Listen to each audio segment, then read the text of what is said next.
एक समय की बात है, एक मेढक अपने जीवन यापन और दिनचर्या को एक कुएं में आराम से व्यतीत कर रहा था। मेढक उसी कुएं में तरह तरह से तैरने का अभ्यास करता था। तरह तरह का वह कल्लेबाज करता था। उस मेढक को कुआं ही उसका संसार लगता था। उसी कुएं में जो खाना मिल जाता उसको खाता और आराम से खुश होकर उसी कुएं में रहता। मेढक कुएं से बाहर निकलने की कोशिश नहीं करता था, बल्कि वह कुएं को ही अपना संसार मानता था। एक बार की बात है कि वर्षा ऋतु के समय बहुत अधिक बारिश हो जाने के कारण बाढ़ की स्थिति उत्पन्न हो गई। बाढ़ के कारण आसपास के क्षेत्र जलमग्न हो गए और कुएं का पानी का स्तर भी ऊपर तक पहुंच गया। अचानक से उसी कुएं में समुद्र से एक मेढक आ गया। बाढ़ का स्तर धीरे धीरे कुछ दिनों में कम हो गया और बाढ़ की स्थिति भी शांत हो गई। वह मेढक भी उसी कुएं में रहने लगा और दोनों मेढक के बीच धीरे धीरे गहरी दोस्ती हो गई। एक दिन दोनों मेढक आपस में कुएं में खेल रहे थे।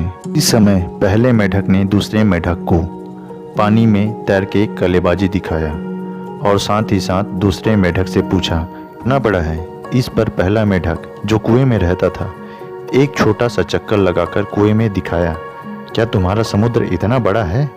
तो दूसरे मेढक ने कहा, नहीं, इससे बड़ा है।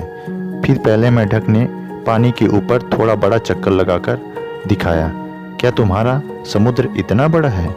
तो दूसरे मेढक ने फिर से जवाब दिया, नहीं, इससे भी बड़ा है।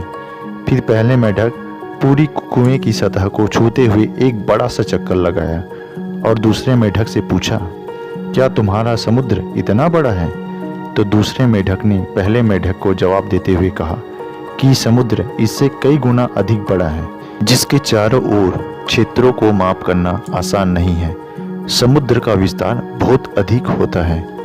इससे पहले मेढक के अंदर अत्यधिक गुस्सा जागृत हो जाता है और वह दूसरे मेढक को झूठा साबित करने के लिए उस पर झूठ बोलने का आरोप लगाता है। साथ ही साथ दूसरे मेढक को अज्ञानी और मूर्ख बोलते रहता है। समुद्र देखा ही नहीं था। लेकिन दूसरा मेढक चुपचाप और शांत होकर खुश रहता है। आप सभी जानते हैं कि सत्य को प्रमाण की जरूरत नहीं होती है। कुछ दिन बाद फिर से अचानक से बारिश होती है और कुएं का पानी का स्तर बढ़ने लगता है। तो दूसरा मेढक पुनः अपने समुद्र में वापस पहुंच जाता है और उसी के साथ समुद्र में अपना जीवन व्यतीत करने लगता है। कुएं से निकलकर बाहर की दुनिया को देखना ही नहीं चाहता था। उसके अनुसार कुआं ही शाश्वत सत्य था और वह उसी कुएं में अपने आगे के जीवन को व्यतीत करने लगता है। इस कहानी का मोरल ऑफ द स्टोरी यह है, आपने अपने जीवन में ऐसी बहुत सारी स्थितियों का आकलन जरूर किया होगा कि आपके आसपास ऐसे लोगों का जमावड़ा जरूर होता है जो अपनी अज्ञानता के कारण अपने सीमित ज्ञान को ही सत्य मानते हैं। ऐसे लोगों के पास रहना या इन लोगों से बात करना अपने समय को गंवाना और जीवन को कष्ट में डालने के बराबर होता है। ऐसे लोग हमेशा कुंठाग्रस्त और अज्ञानता का जीता जागता उदाहरण होते हैं। ऐसे लोग किसी की बात को सत्य मानना पसंद नहीं करते हैं, अर्थात ऐसे लोग सत्य को स्वीकार नहीं कर पाते हैं, बल्कि झूठ को ही सत्य बनाने की कोशिश करते हैं। वो अपने जीवन को बेहतर बनाने के लिए या अपने जीवन में सफलता पाने के लिए हमेशा अपने कंफर्ट जोन को त्याग देना चाहिए, नहीं तो मनुष्य की क्षमता, स्किल और नॉलेज का विनाश हो जाता है। अगर आप भी चाहते हैं कि आप अपने जीवन में उन्नत और समृद्धि को प्राप्त करना, तो आप अपने कंफर्ट जोन को हमेशा त्याग कर चलें।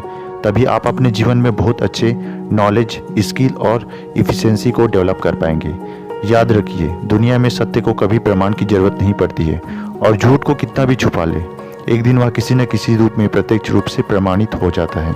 इसलिए कोशिश कीजिए कि आप अपने जीवन को बेहतर बनाने के लिए हमेशा अपने स्किल पावर को इम्प्रूव करें, अपने नॉलेज को इम्प्रूव करें, अपनी इफिशिएंसी को डेवलप करें, ताकि आपका जीवन समृद्ध और बेहतर बन सके।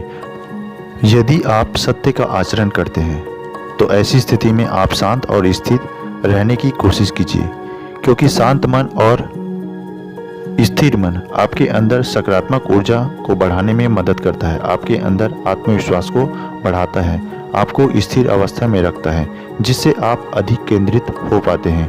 इस दुनिया में लोगों का कार्य है सिर्फ बोलना। अगर आप अच्छा करते हैं तो भी लोग बोलेंगे और आप बुरा करते हैं तो भी लोग बोलेंगे। बस लोगों का सोचने का नज़रिया आपके प्रति चेंज हो जाएगा। यदि आप सत्य का आचरण करते हैं तो निश्चित तौर पर अंत में जीत आपकी होगी। समय लग सकता है परंतु अंत में आप ही सफल और सत्य साबित होंगे। इसलिए आप किसी को प्रमाण देने के लिए अपनी ऊर्जा और क्षमताओं का नाश ना करें, बल्कि उसको सही दिशा में लगाकर अपने जीवन का विकास करें और अपनी ऊर्जा का सही दिशा में सदुपयोग करें ताकि आपका जीवन खुशहाल और समृद्ध हो सके। धन्यवाद।